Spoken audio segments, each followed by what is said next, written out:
Attacks होते थे अनुसूचित जातियों के ऊपर, जनजातियों के ऊपर। तो हमारे लिए अलग सा यूनिवर्सिटीज़ में भी 1984 में, 1982 में, 1986 में हमारे ऊपर भी बहुत अटैक होते थे। अलग सा डाइनिंग हॉल होते थे, अलग सा डॉर्मेट्रीज होते थे।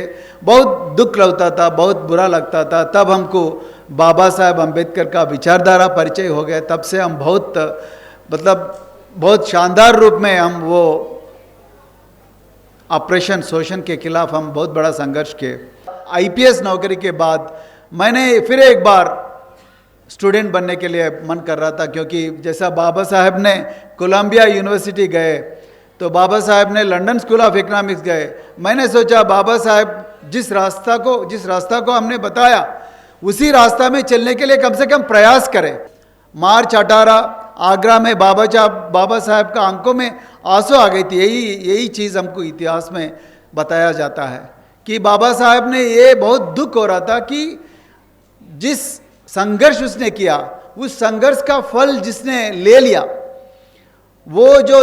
वो कामयाब बन गए। बाबा साहेब का मार्गदर्शन के वजह से, बाबा साहेब का कुर्बानी के वजह से वो लोग सिर्फ अपना खानदान का देखभाल करने में बहुत बिजी हो गए, लेकिन वो अपना समाज के बारे में, समाज का देखभाल के बारे में, समाज का भविष्य के बारे में भूल गए। पहले चीज़ हम ये किया कि स्कूल्स में दलित का शब्द जो है उसको बैन किया। ये बहुत कंट्रोवर्शियल चीज़ है ये। तो लोग क्यों हम अपने आप हमको दलित बुला के, दलित का नाम लगा के अपना अंदर जो शक्ति है उसको हम मिटा रहे। मेरे समाज में ऑफिसर्स भी है, मेरे समाज में पॉलिटिशियंस भी है, मेरे समाज में साइंटिस्ट भी है, मेरे समाज में बहुत सारे लोग हैं, लेकिन मेरे समाज का इमेज जो है, मेरे समाज का नाम जो है दलित बोला जा रहा है। Broken, Dalit means broken. Teachers को यही चीज़ बोला, ये बच्चों को दलित मत कहो। तो कौन सा नाम देना है?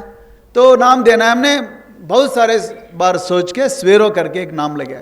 52 दिन के ट्रेनिंग के बाद अप्रैल 18 से लेके मई 25 के दिन सुबह 7:30 बजे मलावत पूर्णा और Anand Kumar, one scheduled caste, one scheduled tribe, these two children have placed their feet on Mount Everest, peak of Mount Everest. अब ये वर्ल्ड रिकॉर्ड है मित्रों। ये सोचो, अभी तक ये दुनिया का इतिहास में अभी तक 13 साल के उम्र में कोई भी लड़की एवरेस्ट पे अपना कदम नहीं लगाई। इट इज ओनली मलावत पूर्णा। वो लड़की तिरंगा के साथ साथ बाबा साहेब अम्बेडकर का भी मूर्ति लगाई वहाँ पे। जेल में जितने भी कैद होते हैं और कैदी लोगों को मैं ऑफिसर से पूछता हूँ, यार इसमें कौन से जाति होते हैं? साहब आप नहीं जानते, लेकिन सच ये है कि उसमें बहुत सारे जो schedule caste, schedule tribe, OBC और मुसलमान होते हैं। अमीर लोग नहीं होते, अपर कास्ट के लोग बहुत कम होते हैं। अमीर और गरीब के बीच में फ़र्क क्या है जानते हैं आप लोग? अमीर लोगों को दौलत कहाँ है मालूम होता है, उसका एक मार्गदर्शन होता है, उसका एक नेटवर्क होता है। और गरीब समाज में ऐसा नहीं होता है। गरीब समाज में जो अच्छे बन गए गरीब समाज से, वो अपना भोपाल में पड़े रहते हैं। सच है ये, दिस इज ए फैक्ट।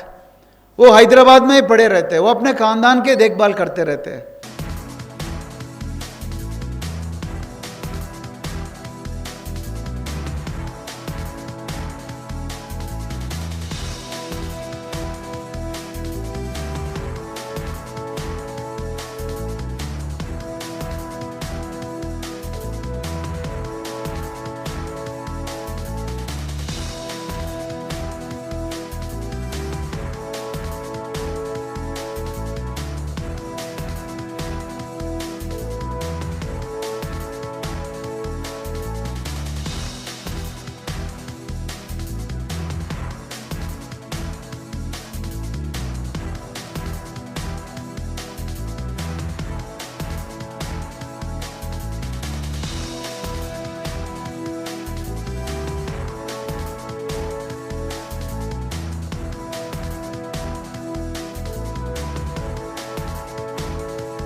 सभी को जय भीम।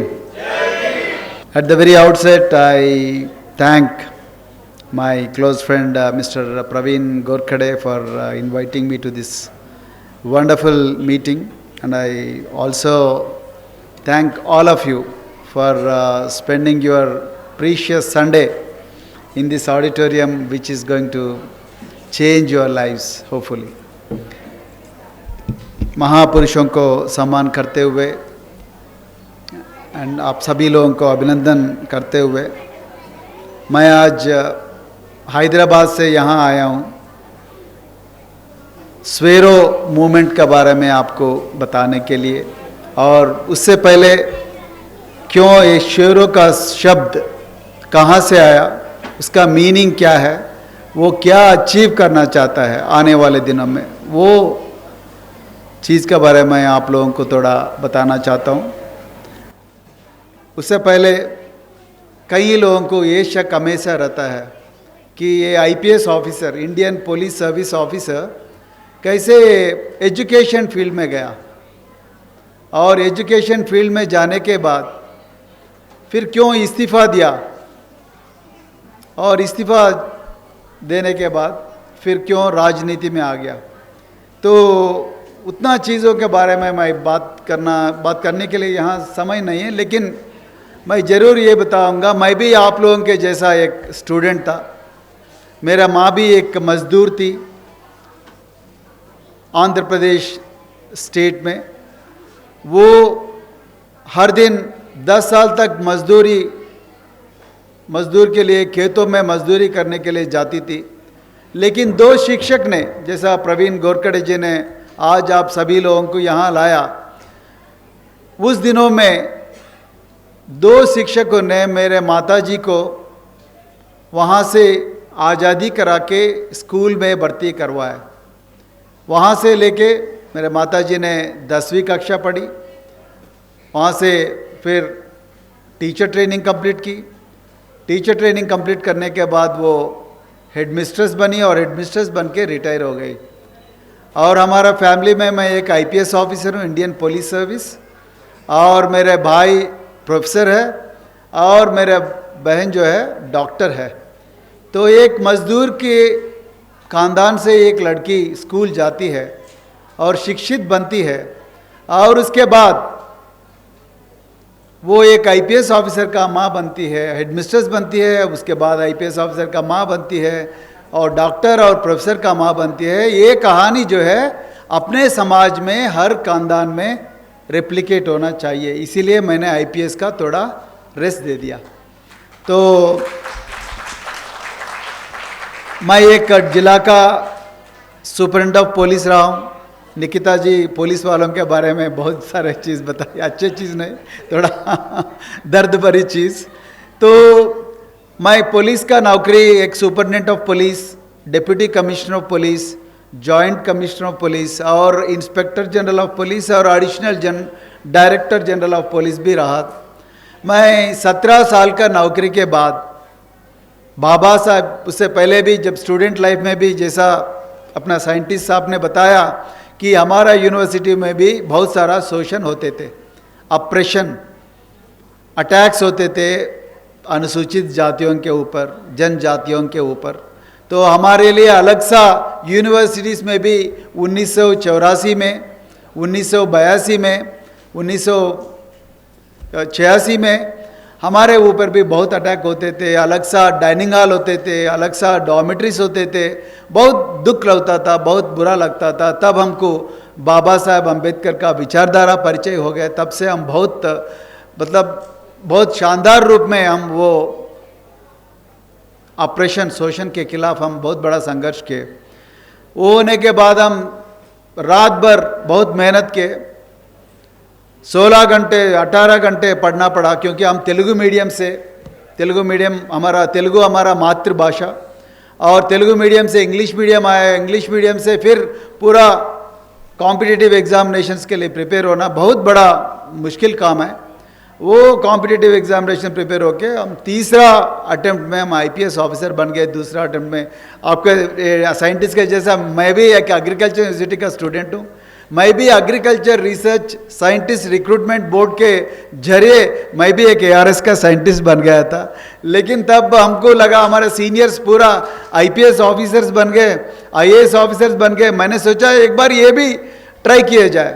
तो साइंटिस्ट का जॉब तो था मेरे पास, क्योंकि मेरे काफ़ी सारे फ्रेंड्स मेरा पूसा IARI और कई सारे इंस्टीट्यूट्स में अभी सीनियर लेवल पे काम कर रहे हैं। तो मैंने सोचा एक बार ये भी ट्राई किया जाए। तो दिन रात पढ़े और उसके बाद कामयाब भी बन गए, तो IPS ऑफिसर बन गए। लकीली आंध्र प्रदेश कैडर भी मिल गए। तो वो होने के बाद मैंने 17 साल का IPS नौकरी के बाद मैंने फिर एक बार स्टूडेंट बनने के लिए मन कर रहा था, क्योंकि जैसा बाबा साहब ने कोलंबिया यूनिवर्सिटी गए, तो बाबा साहब ने लंदन स्कूल ऑफ इकोनॉमिक्स गए। मैंने सोचा बाबा साहब जिस रास्ता को हमने बताया उसी रास्ता में चलने के लिए कम से कम प्रयास करें। हमेशा AK-47 ग्लॉक पिस्टल मुकदमे ये पूरा चीज़ों के थोड़े से दूर रह के क्या हम कोई नया रास्ता देख सकते क्या। तो इसीलिए मैंने फिर बहुत मेहनत करके 2011 में मैंने 4 यूनिवर्सिटीज़ को अप्लाई किया, और 4 यूनिवर्सिटीज़ में मेरे को प्रिंसटन यूनिवर्सिटी अप्लाई किया, then London school of economics और कोलंबिया, जिसने बाबा साहब ने पढ़ा है, कोलंबिया यूनिवर्सिटी में अंडर ग्रेजुएट पढ़ा है बाबा साहब ने, तो कोलंबिया यूनिवर्सिटी और हार्वर्ड यूनिवर्सिटी अप्लाई किया। तो मेरे को 2 यूनिवर्सिटीज़ में एडमिशन आ गया, एक तो हार्वर्ड यूनिवर्सिटी में एडमिशन आ गया और लंदन स्कूल ऑफ इकोनॉमिक्स में एडमिशन आ गया। तो मैंने हार्वर्ड यूनिवर्सिटी चुन लिया। तो हार्वर्ड यूनिवर्सिटी में मैं मास्टर्स डिग्री करने के बाद फिर वापस अपना मातृभूमि यानी कि इंडिया आ गया। इंडिया आने के बाद फिर पुलिस का वर्दी पहनना नहीं चाहता था मैं, इसीलिए मैंने जैसा मेरे माँ ने एक मज़दूर के फैमिली से, मज़दूर के ख़ानदान से एक एडमिनिस्ट्रेस बनी, एक IPS ऑफिसर का माँ बनी। तो मेरे माँ जैसा लड़कियाँ और लड़के ये देश में करोड़ों लोग में है। हमारा समाज में बहुत सारे लोग हैं, लेकिन 10वीं कक्षा में ड्रॉप आउट हो जाते हैं, 12वीं कक्षा में उसका शादी हो जाते हैं, या ग्रेजुएशन से पहले कॉलेज से ड्रॉप आउट हो जाते हैं और माँ बन जाती है। तो ऐसे बच्चों का ख्वाब को हिफाजत करना बहुत बड़ा इम्पॉर्टेंट चीज़ है। यही बाबा साहब चाहते थे।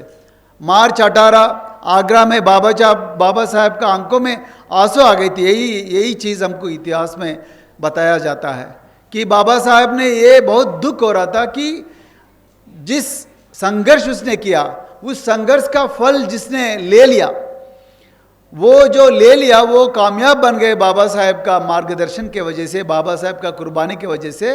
वो लोग सिर्फ अपना खानदान का देखभाल करने में बहुत बिजी हो गए, लेकिन वो अपना समाज के बारे में, समाज का देखभाल के बारे में, समाज का भविष्य के बारे में भूल गए।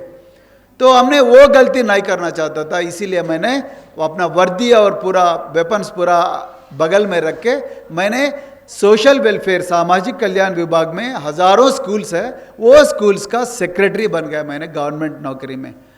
IPS officer started working as IAS officer. तो मैंने उसमें 10 साल काम किया। वो 10 साल में मेरे को पहले महीने में बहुत बड़ा चुनौती मिला।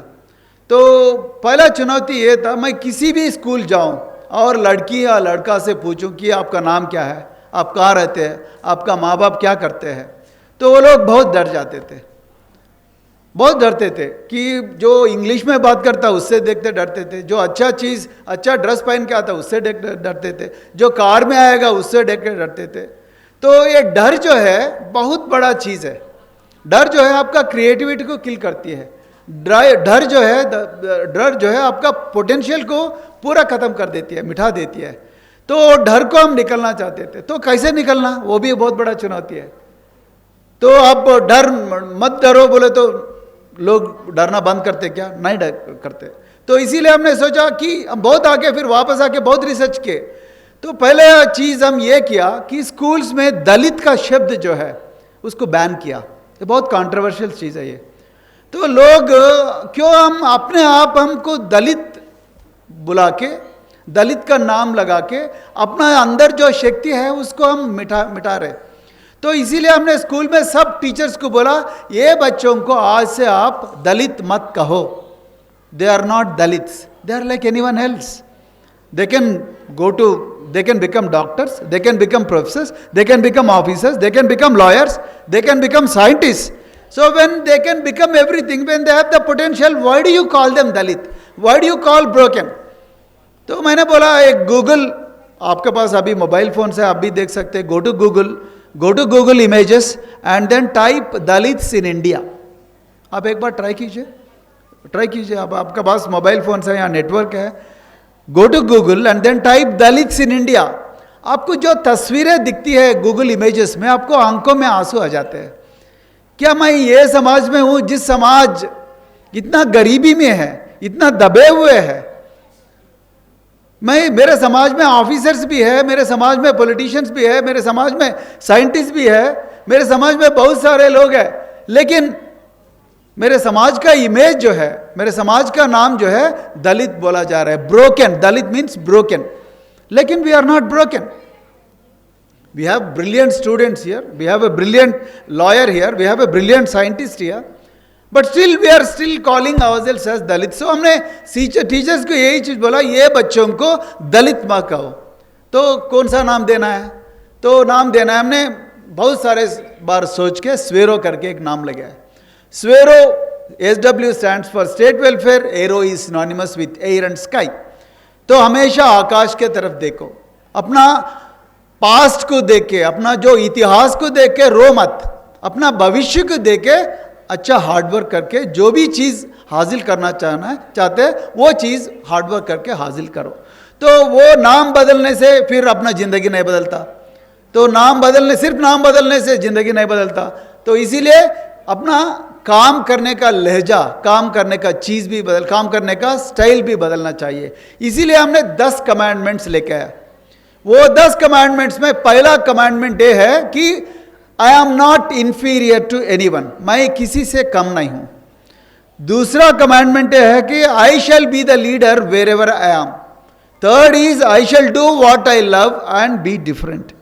Fourth is I shall always think big and aim high. Fifth is, I shall be honest, hardworking and punctual. Sixth is, I shall never blame others for my failures. Seventh is, I shall neither beg nor cheat. Eighth is, I shall repay what I borrow. I shall never fear the unknown is the ninth one. And 10th is, I shall never give up. जो काम मैं शुरू करता हूँ वो काम को मैं कभी तक बंद नहीं करता हूँ जब तक मेरा लक्ष्य को मैं पहुँचता नहीं हूँ.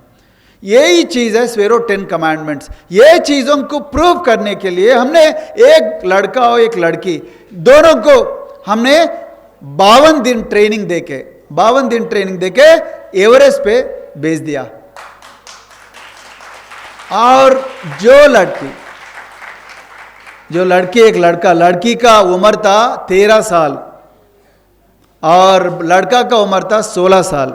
ये दोनों का हाथ में बाबा साहेब का मूर्ति, वो दोनों का हाथ में लगा के हमने वो लोगों को दोनों को एवरेस्ट को भेज दिया. तो जाने से पहले अप्रैल 18 तारीख 2014 18 लोगों का मौत हो गए. 18 लोगों का मौत 5 मिनट में हो गए. तो मैंने ये बंदों को पूछा, यार वापस आ जाओ, अगर तुम लोगों को कुछ हो गए तो अच्छा नहीं दिखता, तुम लोग बहुत छोटे हैं. तो ये लोग बोले, साहब बाबा साहब का मूर्ति हमारा साथ है, हम वापस नहीं आने वाला है. बाबा साहब कभी भी कॉम्प्रोमाइज नहीं हुआ, तो हम भी कॉम्प्रोमाइज नहीं होते. हम एवरेस्ट के ऊपर जाके बाबा साहब का मूर्ति वहां लगा के फिर वापस आते. अगर वहां मर गए तो भी कोई प्रॉब्लम नहीं, पहले वहां बाबा साहब का मूर्ति लगाना है. तो ये लड़की और वो लड़का दोनों 52 दिन के बाद, 52 दिन के ट्रेनिंग के बाद अप्रैल 18 से लेके मई 25 के दिन सुबह 7:30 बजे मलावत पूर्णा और Anand Kumar, one scheduled caste, one scheduled tribe, these 2 children have placed their feet on Mount Everest, peak of Mount Everest. अब ये वर्ल्ड रिकॉर्ड है मित्रों. ये सोचो, अभी तक ये दुनिया का इतिहास में अभी तक 13 साल के उम्र में कोई भी लड़की एवरेस्ट पे अपना कदम नहीं लगाई. इट इज ओनली मलावत पूर्णा. वो लड़की तिरंगा के साथ साथ बाबा साहेब अंबेडकर का भी मूर्ति लगाई वहां पे. हम क्या साबित करना चाहते हैं? हम ये साबित करना चाहते हैं कि अभी साइंटिस्ट साहब ने बताया कि हम महो जाते हैं, तो सागर जाते हैं, तो उज्जैन जाते हैं, इंदौर जाते हैं, महाराष्ट्र में भी ये प्रॉब्लम है, तेलंगाना में भी है, आंध्रा में है। हमारा गांव से अलग है। ये अलग क्या होता है? कौन अलग कर दिया? हमारा गांव से अलग है। उस गांव में जो अलग हुआ सो गांव में गरीबी है, शोषण है, नादानी है और सब है। और महिलाओं के ऊपर और ज्यादा है। अभी एडवोकेट निकिता सोनेवाना ने बताया, हमको बहुत दुख हो रहा है। जितने भी जातियों का बारे में मैडम ने बताया, वो सभी लोग अनुसूचित जातियों के लिस्ट में आते हैं। पारदी हो या तोटी हो का जो भी जाति बोलते हैं, अब मैडम ने बताया, वो सभी लोग अपने समाज के हैं। लेकिन हर औरत के ऊपर मुकदमा दर्ज किया जा रहा है। क्यों अमीर लोगों के ऊपर क्यों ना किया जाता? कभी सोचे हम? क्यों पुलिस वालों का मन में क्या अमीर लोग क्या बोलते क्राइम नहीं करते करके है? क्यों है? क्यों गरीब लोगों के ऊपर होता? क्या पारदी लोग अगर मान लीजिए एक क्राइम भी किया समझिए या ये को समझिए, तो वो लोगों के ऊपर क्यों पुलिस वाले बार बार दर्ज करते? बैंक में कितने लोग ये लोग अनुसूचित जाति बैंक में फ्रॉड्स करते, लाखों करोड़ों रुपए, 20 लाख करोड़ रुपए में बैंक में फ्रॉड होते हैं। कितने अनुसूचित जाति है इसमें? एक भी नहीं रहता। मगर कोई पुलिस वाला आके इसका ऊपर मुकदमा नहीं करते। लेकिन गरीब लोग छोटी सी अगर जुर्म, पेट भरने के लिए छोटी सी जुर्म करे तो उसके ऊपर मुकदमा दर्ज होते। अब मैं पुलिस ऑफिसर के होने के नाते मैं भी कभी जेल गया, ऑफिसर बन के जेल गया। मैं भी कभी देखा कई जेल्स में, मैं सुपरिटेंडेंट से बात किया, यार ये कौन से जात के होते हैं? आप ध्यान से सुनिए ये चीज। जेल में जितने भी कैद होते हैं और कैदी लोगों को मैं ऑफिसर से पूछता हूँ, यार ये इसमें कौन से जाति होते हैं? साहब आप नहीं जानते, लेकिन सच ये है कि उसमें बहुत सारे जो schedule caste, schedule tribe, OBC और मुसलमान होते हैं। अमीर लोग नहीं होते, अपर कास्ट के लोग बहुत कम होते हैं। अगर वो आए तो भी उसको जेल में आते ही उसका हार्ट अटैक आते ही वो डॉक्टर के पास जाता है और डॉक्टर बोलता है उसको हॉस्पिटल में भर्ती करो, जेल में नहीं। तो ये साजिश है, ये हकीकत है। तो ये सब चीज़ों को ध्यान में रखते हुए हमने सोचा स्वेरोस मूवमेंट शुरू करें। तो इसीलिए हमने नाम दलित का नाम पे स्वेरोस आ गया। ये स्वेरोस मूवमेंट 4 चीज़ों पे काम करती है। एक तो शिक्षा, दूसरा स्वास्थ्य हेल्थ, तीसरा स्वावलंबन यानी कि सेल्फ एम्पावरमेंट, चौथा स्वाभिमान सेल्फ रेस्पेक्ट। ये 4 चीज़ों के ऊपर करते हैं हम। हम कौन सा भी संगठन के साथ काम करते हैं। आज सम्यक या सविता एजुकेशन सोसाइटी है, प्रवीण गोरखडे जी है, कल अपना साइंटिस्ट साहब है बुद्धेश्वर साहब है, और अंबेडकरवादी मिशन साहब है, कदम साहब है। ये सभी लोगों के साथ हम काम करते हैं, एक दूसरे को कनेक्ट करते हैं। हमने प्रवीण से कनेक्ट किया, हम इससे पहले नहीं जानते थे प्रवीण को, लेकिन हम अच्छा दोस्त बन गए। और ऐसा Swaeroes network one of the most rapidly expanding networks in the entire country. हमारा north Indian coordinator Jaswant ji भी है, एक बार खड़ा हो जाओ। हमारा नॉर्थ इंडियन कोऑर्डिनेटर नौजवान है जसवंत जी। पिछले जून महीने में जसवंत जी ने एक बहुत बड़ा मीटिंग लगाया, 3000 से 4000 लोग आए, अच्छे IAS officers, youngsters from our community, हमारे समाज से जितने भी आईएएस ऑफिसर्स, यंग ऑफिसर्स है, जिसने सिविल सर्विसेज इंटरव्यू में 3 बार 4 बार अच्छा मेहनत करके आईएएस बन गए, फर्स्ट रैंक ले लिए, सेकंड रैंक ले लिए, 15 रैंक ले लिए। वो सभी लोगों को अपना समाज को परिचय किया। अमीर और गरीब के बीच में फर्क क्या है जानते हैं आप लोग? अमीर लोगों को दौलत कहाँ है मालूम होता है, उसका एक मार्गदर्शन होता है, उसका एक नेटवर्क होता है। वो हमेशा ऐसे मौके बहुत सारे होते हैं, शादी होता है, बर्थडे सेलिब्रेशन होता है, कोई फेस्टिवल होता है, सब लोग मिल जाते हैं, उसमें अंकल आंटी सब लोग आते हैं, पूरा अमीर लोग। और गरीब समाज में ऐसा नहीं होता है। गरीब समाज में जो अच्छे बन गए गरीब समाज से, वो अपना भोपाल में पड़े रहते हैं। सच है ये, दिस इज ए फैक्ट।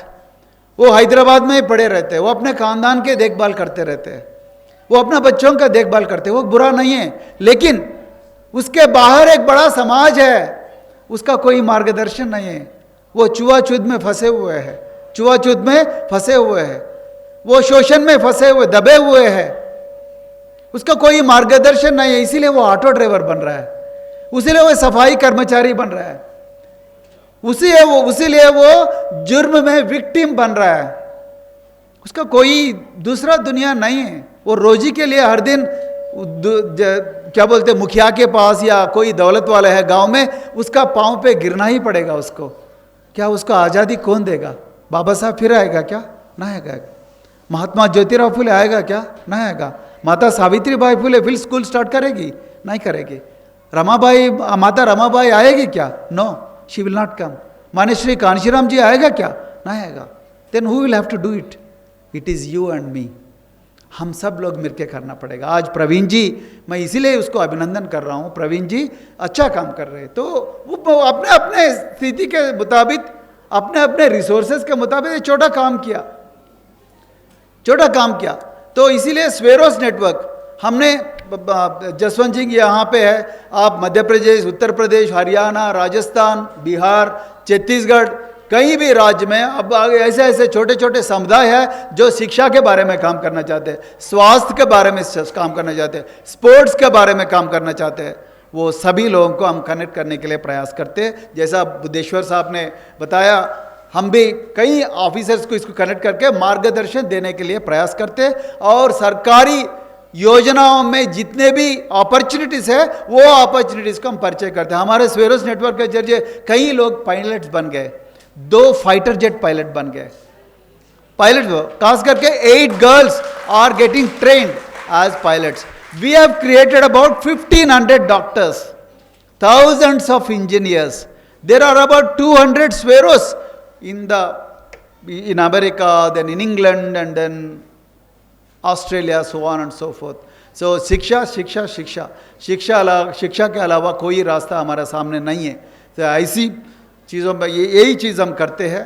तो इसीलिए मैं आप सभी लोगों को, खास करके बच्चों को, मैं यही चीज़ बोलना चाहता हूँ, मोबाइल फ़ोन थोड़ी देर के लिए बंद करना हर दिन, और डिजिटल डाइटिंग बोलते हैं इसको। तो मोबाइल फ़ोन, टीवी सब लोगों को बंद करके हम पुस्तक पढ़ना चाहिए, किताब पढ़ना चाहिए, अच्छे किताब पढ़ना चाहिए। जैसा आपको एग्रीकल्चर में इंटरेस्ट है, बुद्धेश्वर का पास जाइए। बुद्धेश्वर साहब फिजिकली नहीं आ सकेगा, लेकिन आज टेक्नोलॉजी ऐसा चीज़ है कि टेक्नोलॉजी में जूम कॉल्स है। बुद्धेश्वर साहब से एक जूम कॉल ले लो, एक फेसबुक लाइव ले लो, नहीं तो एक यूट्यूब का सेशन ले लेना, लेकिन कौन सा भी एक कर लेना, नहीं तो ट्विटर स्पेस कर लेना। So he doesn't have to come to your home, but you can watch him speaking something good for your life.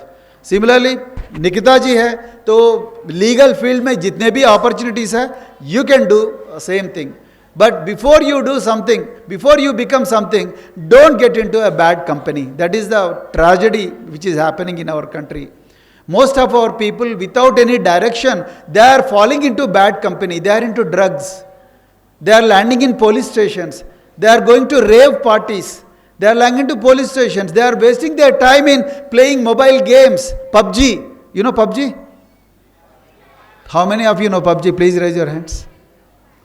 So they are wasting their valuable time in PUBG, WhatsApp, Facebook. And अपने दुश्मन जितने भी लोग हैं, हमारा समाज का बड़ा उन्नति नहीं चाहता है, वो सभी लोग फेक न्यूज़ ये सोशल मीडिया साइट्स में डाल रहे, उसमें भी हम गिर जा रहे। तो इसीलिए my request you is not to get addicted to these things and then get addicted to knowledge, get addicted to book reading and read good books, form your own study groups and then explore new knowledge and then meet people like Buddheshwar, many officers, meet people like Nikita.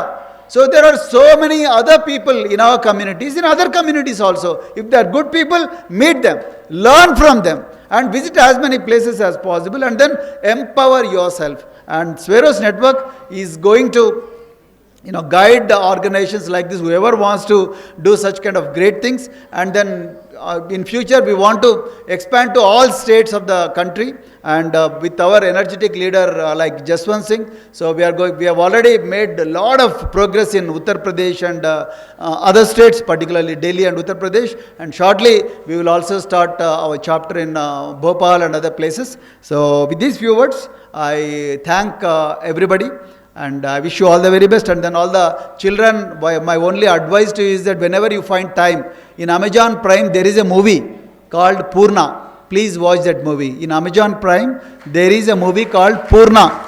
So it is a 92 minutes movie. So it is produced and acted by Rahul Bose, a famous Bollywood actor. So you please watch that movie, then you will really love it. Thank you very much. Jai Bhim, Jai Bharat.